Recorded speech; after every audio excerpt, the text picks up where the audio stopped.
Hello and welcome to our new video. তো আজকে আমরা কথা বলবো একাদশ শ্রেণীর দর্শনের প্রথম সেমিস্টারের প্রথম ইউনিটের দ্বিতীয় যে অধ্যায়টি রয়েছে, অর্থাৎ ভারতীয় দর্শনের বিভিন্ন সম্প্রদায়গুলি, সে সম্পর্কে। তো চ্যানেলে নতুন হয়ে থাকলে প্লিজ সাবস্ক্রাইব মাই চ্যানেল। ভিডিওটি পুরো দেখার অনুরোধ রইল। এবং এটা হচ্ছে একাদশ শ্রেণীর দ্বিতীয় ক্লাস। যারা আজ নতুন জয়েন হচ্ছ তাদের জন্য বলবো, আমার চ্যানেলে প্রথম ক্লাসের ভিডিওটি দেওয়া আছে, প্লিজ দেখে এসো।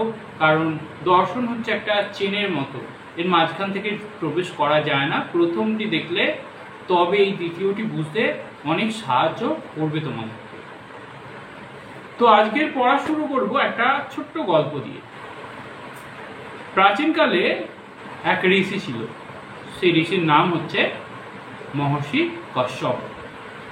এই কশ্যপ ঋষির দুই স্ত্রী ছিল, দিতি আর অদিতি। দিতি ছিল অসৎ গুণের অধিকারী, তাই তার পুত্ররা সেই অসৎ গুণ লাভ করে, এবং অদিতি ছিল সদ্গুণের অধিকারী, তাই তার পুত্ররা সদ্গুণ লাভ করে। দিতির পুত্রদের বলা হয় দৈত্য, আর অদিতির পুত্রদের বলা হয় অদ্বৈত। অদ্বৈত অর্থাৎ যারা দৈত্য নয়, অর্থাৎ দেবতা। হ্যাঁ, তো কথা বলছি দেবতা এবং অসুর সম্পর্কে। দেবতা এবং অসুরদের সম্পর্কে নানা গল্প বিভিন্ন পুরাণে বিভিন্ন জায়গায় তোমরা শুনে থাকবে। এবং তোমাদের প্রশ্ন হতে পারে যে হঠাৎ করে স্যার আজকে এই দেবতা আর অসুরদের প্রসঙ্গ কেন টেনে নিয়ে এলো? অবশ্যই এটা প্রাসঙ্গিক বিষয়, আমাদের পাঠের সঙ্গে এটা রিলেটেড। এই দেবতা যারা ছিল তারা হচ্ছে ঈশ্বর এবং ঈশ্বরত্বে বিশ্বাসী, অমরত্বে বিশ্বাসী। অপরপক্ষে যারা দৈত্য ছিল তারা কিন্তু ঈশ্বরে বিশ্বাস করতো না বা ঈশ্বরকে মানত না। রামায়ণ মহাভারতে এদের কখনো রাক্ষস বলা হয়েছে, কখনো অসুর বলা হয়েছে, কখনো দৈত্য, কখনো দানব বলা হয়েছে। ওভারঅল এদের মধ্যে একটা বৈশিষ্ট্য ছিল, এরা ঈশ্বর বা পরমেশ্বর কোনো কিছুরই অস্তিত্ব মানত না, এবং সর্বদা সুখের লালসা, অর্থাৎ এরা বারবার স্বর্গ আক্রমণ করেছে। স্বর্গ আক্রমণ করার উদ্দেশ্য বিশ্ববাসীর কল্যাণ নয়, স্বর্গে যে সুখ রয়েছে, স্বর্গে যে ঐশ্বর্য রয়েছে সেটা ভোগ করা। তো আজকের পাঠ যেটা, সেটা কিন্তু এর সঙ্গে রিলেটেড। কখন কিভাবে রিলেটেড হবে সেটা আসছি। তার আগে কয়েকটা প্রশ্নের উত্তর তোমাদের থেকে জানতে চাইব। বলো তো, পৃথিবীর সবচেয়ে প্রাচীন গ্রন্থের নাম কি? হ্যাঁ, গ্রন্থ মানে টেক্সট বই। ভাবছো তো? ভাবতে থাকো। তো বলে রাখি, পৃথিবীর সবচেয়ে প্রাচীন গ্রন্থ কিন্তু বিশ্বের কোথাও রচিত হয়নি, ভারতবর্ষেই রচিত হয়েছিল। হ্যাঁ, লিপি আবিষ্কার অনেক জায়গায় হয়ে গিয়েছিল, এবং ওই বিভিন্ন দেয়াল লিখনের, সিন্ধু সভ্যতায় আমরা বিভিন্ন দেয়াল লিখনের কথা পাই, পাথরে খোদাই করা ইত্যাদি। কিন্তু প্রপার টেক্সট বুক, যেখানে অধ্যায়, অনুশীলনী বা বিভিন্ন বিষয়গুলো ক্রমান্বয়ে সজ্জিত থাকবে, এই ব্যাপারটা কিন্তু প্রথম ভারতবর্ষেই রচিত হয়েছিল, এবং সেই গ্রন্থের নাম হচ্ছে বেদ বা ঋগ্বেদ। একদম। বেদ কথাটি এসেছে সংস্কৃত দুটি শব্দ বিদ শব্দের সঙ্গে ঘং প্রত্যয় যোগ করে। বিদ শব্দের অর্থ হচ্ছে জানা, তাই বেদ শব্দের অর্থ হলো জ্ঞান। আচ্ছা, পরীক্ষার ক্ষেত্রে কিন্তু এগুলো খুব গুরুত্বপূর্ণ, ছোট ছোট প্রশ্ন আসতেই পারে। বেদ শব্দ কোথা থেকে এসেছে, কোন ধাতু, কোন প্রত্যয়, এবং বেদ শব্দের অর্থ কি, তাই তো? এর পরের প্রশ্ন তোমাদের জন্য রাখলাম, বেদের অপর নাম কি? জানো তো বেদের অপর নাম?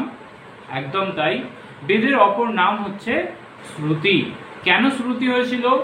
কারণ বেদ প্রথমে লিখিত আকারে ছিল না, মুখে মুখে প্রচারিত ছিল।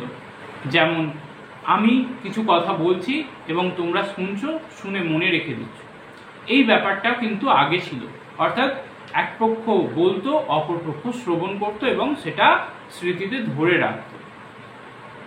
পরবর্তীকালে বিভিন্ন সমস্যা দেখা যায় এবং সবার স্মরণশক্তি তো সমান নয়, ফলে বেদের শ্লোকের সংখ্যা কমতে থাকে বা বেদের বিষয়গুলো অনেক মস্তিষ্ক থেকে ধূমেল হতে থাকে সময়ের সাথে সাথে। যিনি শেখাচ্ছেন তারও আর যেই শিখছে তারও। সেই জন্য বেদ লিখিত আকারে আসে এবং লিখিত আকারে আসার পর বেদব্যাস বেদকে ভাগ করেন 4টি খণ্ডে। কি কি? ঋক, সাম, যজু, অথর্ব। পরীক্ষায় আসতেই পারে কিন্তু বেদের ভাগ কয়টি। আবার প্রত্যেকটি বেদের ভিতরে, অর্থাৎ ঋক, সাম, যজু, অথর্ব, প্রত্যেকটির ভিতরে 4টি করে অংশ ছিল: ব্রাহ্মণ, সংহিতা, আরণ্যক, উপনিষদ। ব্রাহ্মণ অংশে কি করা হতো না, বৈদিক যে সমস্ত যাগযজ্ঞ হতো তার নিয়ম লিখিত থাকতো এই অংশে। সংহিতা অংশে থাকতো কি? পূজা পাঠের মন্ত্র। তোমাদের বাড়িতে যত পূজা হয়, সে মনসা পুজো, লক্ষ্মী পুজো, কালী পুজো, দুর্গা পুজো, হোয়াট এভার, সমস্ত পূজার মন্ত্র কিন্তু গৃহীত হয় এই সংহিতা অংশ থেকে। এছাড়া রইল আরণ্যক। আরণ্যক অংশে কি করা হয়? অরণ্যে কিভাবে জীবনযাপন করতে হবে তার নিয়ম লিখিত থাকত। অরণ্যে কেন জীবনযাপন করতে হবে? কারণ প্রাচীনকালের সমাজ 4টি আশ্রমে ভাগ ছিল: ব্রহ্মচর্য, গার্হস্থ, বানপ্রস্থ, সন্ন্যাস। হ্যাঁ, একদম, তোমরা এগুলো শুনেছো আগে। তো এই বানপ্রস্থের সময় কি করতে হতো? একটা সময়ের পর সংসার ত্যাগ করে অরণ্যে গিয়ে বসবাস করতে হতো, অরণ্যে গিয়ে ঈশ্বরের আরাধনা করতে হতো, উপাসনা করতে হতো। তো এই অংশে তার নিয়মগুলি লিখিত আছে। আর শেষ অংশ হচ্ছে উপনিষদ। উপনিষদে কি হয়েছে? বৈদিক ঋষিদের দার্শনিক চিন্তা লিপিবদ্ধ করা হয়েছে। এবার তোমাদের মনে প্রশ্ন আসতেই পারে যে হঠাৎ করে আমি বেদ নিয়ে এত কিছু বলতে গেলাম কেন? এরও কারণ হচ্ছে এই আজকের চ্যাপ্টারের মধ্যেই নিহিত আছে। এই বেদকে কেন্দ্র করে পরবর্তীকালে দর্শন 2টি ভাগে ভাগ হয়ে যায়। আমরা প্রথমেই গল্পে বলেছিলাম যে তৎকালীন দ্বিতীয় এবং অদ্বিতীয় পুত্ররা পরস্পর বিরোধী ছিল, 2টি দলে তৈরি হয়ে গেছিল, দেব এবং অসুর।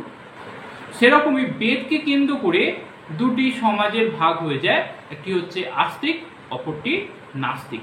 বেদই কিন্তু এই বিভাগের মূল কারণ, বা বলা চলে ভারতীয় দর্শনের মূল উৎস হচ্ছে কিন্তু এই বেদ। আস্তিক বলতে আমরা সাধারণত কি বুঝি? যারা ঈশ্বরে বিশ্বাস করেন। আর নাস্তিক কাদের বলা হয়? যারা ঈশ্বরে বিশ্বাস করেন না। পরবর্তীকালে এই সংজ্ঞাটি পরিবর্তিত হয়, কারণ সাংখ্য বলে একটি সম্প্রদায় রয়েছে যারা ঈশ্বরে অবিশ্বাসী কিন্তু বেদে বিশ্বাসী। তো তারা তাহলে ইসলাম মতো নাস্তিক হয়ে যাবে, কিন্তু না, তারা বৈদিক বিষয়গুলি, বৈদিক যাগযজ্ঞ পূজা পাঠে বিশ্বাসী হওয়ার জন্য কি হয় না, ভারতীয় দর্শন সম্প্রদায়ের আস্তিক নাস্তিকের ডেফিনেশন চেঞ্জ হয়ে যায়। বলা হয় আস্তিক ও বেদ প্রশংসতি আর নাস্তিক ও বেদ নিন্দতি। মাধবাচার্যের সর্বদর্শন সংগ্রহ গ্রন্থে এই লক্ষণ দেওয়া হয়। বলা হয় কি, যারা আস্তিক তারা বেদের প্রশংসা করে বা বেদকে স্বীকার করে না। আর নাস্তিক কারা? যারা বেদ স্বীকার করে না। হ্যাঁ, প্রশ্ন এইখান থেকে প্রশ্ন তোমাদের পরীক্ষায় আসতেই পারে বা আসবে অবশ্যই। পুরো সংজ্ঞাটা দিয়ে দেবে, যারা বেদের প্রামাণ্যে বিশ্বাসী তাদের কি বলে। অপশান হয়তো আস্তিক, নাস্তিক ইত্যাদি দিয়ে দিল, উত্তর হবে আস্তিক। আর পড়তেই পারে যারা বেদের প্রামাণ্যে অবিশ্বাসী তাদের কি বলা হয়? অবশ্যই তাদেরকে বলা হয় নাস্তিক। তাহলে বুঝে গেছে। আর কি ব্যাপার? আস্তিকরা বেদকে অপৌরুষেয় বলে মনে করে। অপৌরুষেয় মানে কি? যা পুরুষের সৃষ্ট নয়। পুরুষ পুরুষ বলতে আমরা সাধারণত পুংলিঙ্গ বা ছেলেদের বুঝে থাকি, তাই তো? তবে প্রাচীনকালে কিছু শব্দ ছিল যেগুলোকে ব্যাপক অর্থে গ্রহণ করা হতো। যেমন বর্তমানে মন্দির বলতে আমরা কি বুঝি? দেবালয়, যেখানে দেবতা থাকে, তাই তো? কিন্তু প্রাচীনকালে মন্দির বলতে শুধু দেবালয় নয়, যে কোনো আলয়, যে কোনো ঘরকেই মন্দির বলা হতো। বিদ্যা মন্দির অনেক স্কুলের নামের সঙ্গে দেখবে যুক্ত হয়ে আছে, কারণ সেটাও একটা আলয়। যে ঘরে মানুষ বসবাস করে সেটাও মন্দির। তবে পরবর্তীকালে অর্থ সংকুচিত হয়ে মন্দির বলতে শুধু দেবালয়। তেমনি বর্তমানে অন্ন বলতে আমরা সাধারণত বুঝি ভাত, তাই তো?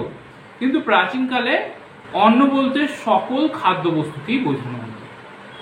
তেমনি এখানে পুরুষ, অপৌরুষেয় শব্দের মধ্যে যে পুরুষ শব্দটি আছে, এখানে পুরুষ বলতে কিন্তু শুধু পুংলিঙ্গ, অর্থাৎ ছেলেরা লেখেনি, মেয়েরা লিখেছে এরকমটা বোঝাচ্ছে না। এখানে পুরুষ বলতে সকল মানব জাতিকে বোঝানো হয়েছে বা সকল প্রাণীকে বোঝানো হয়েছে, ব্যাপক অর্থে গ্রহণ করা হয়েছে। চলো, তো এই অর্থে বেদ কোনো পুরুষের রচনা নয়, অর্থাৎ বেদ এখানে কোনো মানুষ বা মানব রচনা করেনি। তাহলে কে রচনা করেছে?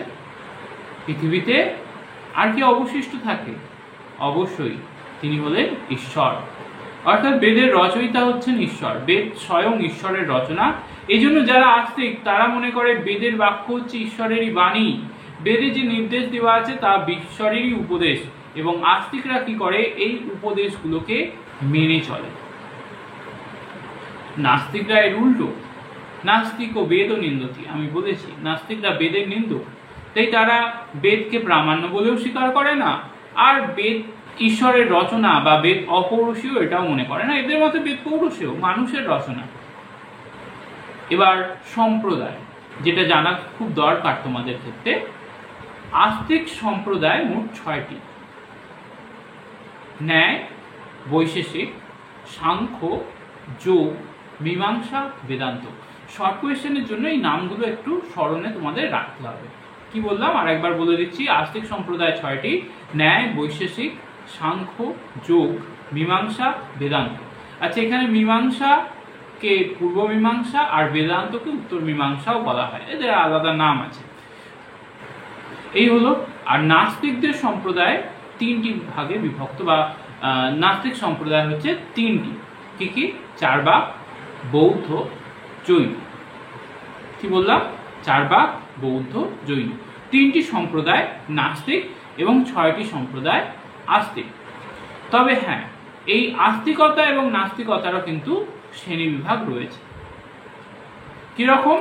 সামনেই ভোট আসছে, দেখবে এখানে পলিটিশিয়ান যারা হয়, ধরো একটা নির্দিষ্ট পার্টির সমর্থক, এই সমর্থন করার 2টো প্রক্রিয়া রয়েছে। কট্টর সমর্থন, আর একটা আছে হ্যাঁ ওনাকে সমর্থন করি, ভোটটা আমি ওনাকেই দেব, কিন্তু ওই অত মিছিল যেতে পারবো না, বা ওই পার্টির জন্য রক্তপাত করতে পারবো না, আমি আমার ঘরের মধ্যে সীমাবদ্ধ থাকবো। হ্যাঁ, আমি ওনাকে ওনার মতকে সমর্থন করি, কিন্তু আমি ওনার পিছনে দৌড়াবো না। এরকম 2টো মত প্রচলিত আছে, তাই তো? বা দেখবে ভক্তির ক্ষেত্রেও তাই আছে। তোমাদের বাড়িতে কিছু ব্যক্তি রয়েছে যারা হচ্ছে ঈশ্বর ভক্ত, নিরন্তর ঈশ্বরের নাম জপ করে বেড়াচ্ছে। আবার কিছু ব্যক্তি রয়েছে হ্যাঁ ঈশ্বর মানেন, পুজো পাঠ হলে অবশ্যই যান, কিন্তু সারাদিন ঈশ্বর ঈশ্বর করা তার সময় থাকে না, বা মনেও করেন না যে সারাদিন এটা করা উচিত। সেরকম ভাবেই আস্তিক সম্প্রদায় পরবর্তীকালে 2টি দলে ভাগ হয়ে গেছিল। একটা হচ্ছে বেদ নিরপেক্ষ, আর একটা হচ্ছে বেদ সাপেক্ষ। বেদ নিরপেক্ষকে বলা হয় বেদ স্বতন্ত্র।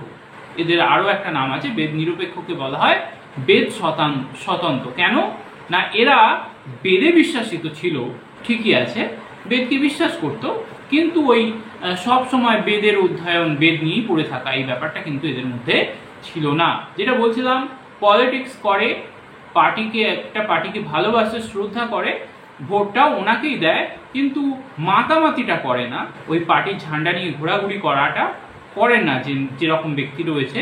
সেরকমই ব্যাপার কিন্তু এই আমাদের ভারতীয় দর্শনের ক্ষেত্রে হচ্ছে বেদ স্বতন্ত্র বা বেদ নিরপেক্ষ আস্তিক সম্প্রদায়।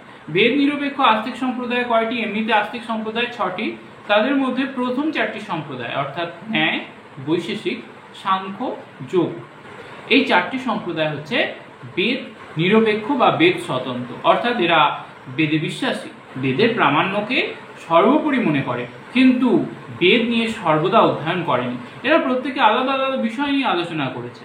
যেমন ন্যায় শাস্ত্র নিয়ে আলোচনা করেছে, বৈশেষিক হচ্ছে পদার্থ পরমাণু নিয়ে আলোচনা করেছে, তোমরা পরমাণু পড়তে গেলে বৈশেষিকের নাম পাও অবশ্যই। সাংখ্য সংখ্যা নিয়ে গুরুত্ব দিয়েছে, যোগ যোগাসন নিয়ে গুরুত্ব দিয়েছে, তাই তো, যোগ ব্যায়াম এগুলো তোমরা শুনেছো, এগুলো কিন্তু সব যোগ দর্শন থেকে উৎপন্ন হয়েছে। তাহলে এগুলো কিন্তু বেদের ভিতরে ছিল না, এগুলো আলাদাভাবে এরা ক্রিয়েট করেছে, বা বেদ থেকে এরা কিছুটা স্বতন্ত্রভাবে নিজস্ব মত প্রতিষ্ঠা করার চেষ্টা করেছে, নিজস্ব ক্রিয়েটিভিটি দেখানোর চেষ্টা করেছে।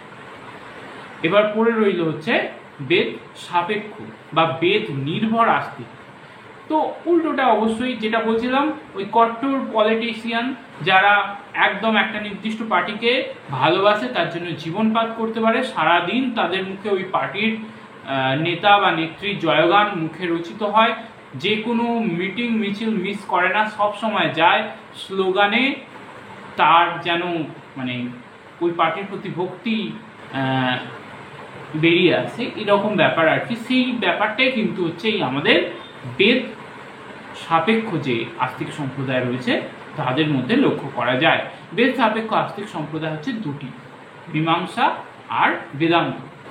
মীমাংসা হচ্ছে বেদের যে কর্মকাণ্ড তা নিয়ে আলোচনা করে, অর্থাৎ বেদের দুটো পোর্শন খুব গুরুত্বপূর্ণ, একটা হচ্ছে কর্মকাণ্ড আর একটা হচ্ছে জ্ঞানকাণ্ড।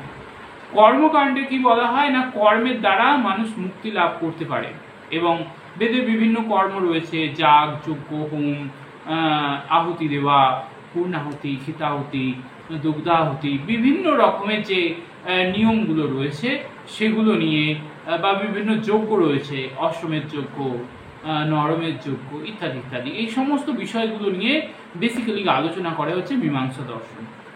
এবং মীমাংসা শব্দের অর্থই হচ্ছে কি সমাধান বা নিষ্পত্তি। তো এরা বিভিন্ন বেদ সম্পর্কিত যে স্ববিরোধী মতগুলো রয়েছে তার সমাধান বা নিষ্পত্তিও করে থাকে।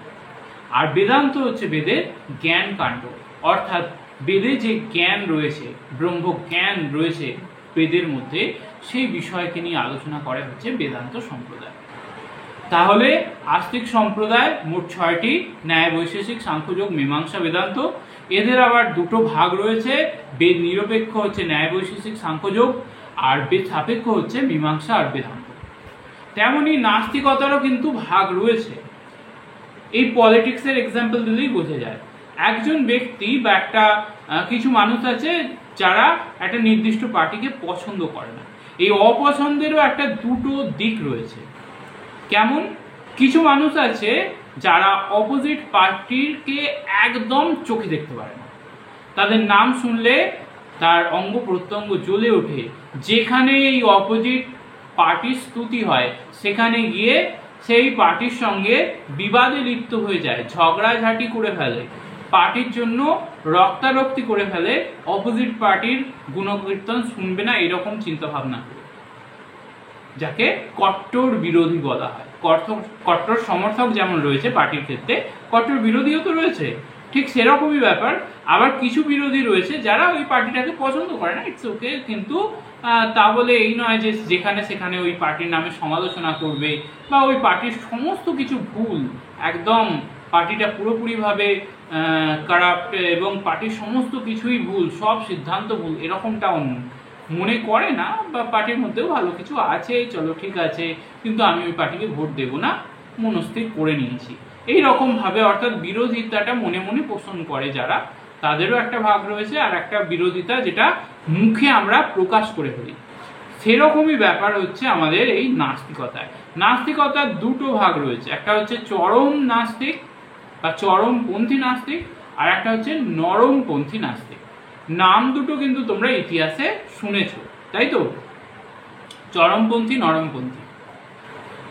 তো নেতাজি আর গান্ধীজি এই দুইজন ব্যক্তিত্বের মধ্যে কে চরমপন্থী স্বাধীনতা সংগ্রামী আর কে নরমপন্থী স্বাধীনতা সংগ্রামী বলো তোমরা? একদম তাই, নেতাজি হলেন চরমপন্থী স্বাধীনতা সংগ্রামী, অর্থাৎ তিনি মনে করতেন রক্তপাত করে স্বাধীনতা আসবে, তোমরা আমাকে রক্ত দাও, আমি তোমায় স্বাধীনতা দেব। আর গান্ধীজি কি ছিলেন? নরমপন্থী স্বাধীনতা সংগ্রামী, যিনি মনে করতেন আমি ওনার বিরোধী, কিন্তু সেই বিরোধিতা শান্তিপূর্ণ অসহযোগ প্রক্রিয়া করব। সেরকমই ব্যাপার কিন্তু আমাদের ভারতীয় দর্শনেও দেখা যায়। চরমপন্থী নাস্তিক যারা, তারা বেদের চরম বিরোধী, ঘোর বিরোধী, এতটাই বিরোধী যে বৈদিক কাজকর্ম হলে এরা চটে যেত, সেখানে গিয়ে বিবাদ কলহে লিপ্ত হতো। এমনও শোনা যায় এই যে দেব আর অসুররা কি করতো, তোমরা শুনেছো নিশ্চয়ই রামায়ণে, যে যখন দেবতারা বা ঋষিরা যজ্ঞ করত, অসুররা গিয়ে সেখানে বিভিন্ন ওইসব মাংস টাংস রক্ত ইত্যাদি ছড়িয়ে দিয়ে আসতো, সেই জায়গাকে অপবিত্র করে দিত বা যজ্ঞবেদী ভেঙে দিত, ঋষিদের ঘরে আগুন লাগিয়ে দিত। এই যে ব্যাপারগুলো, এগুলো কি না, এগুলো হচ্ছে চরম নাস্তিকতার দিক বলা চলে।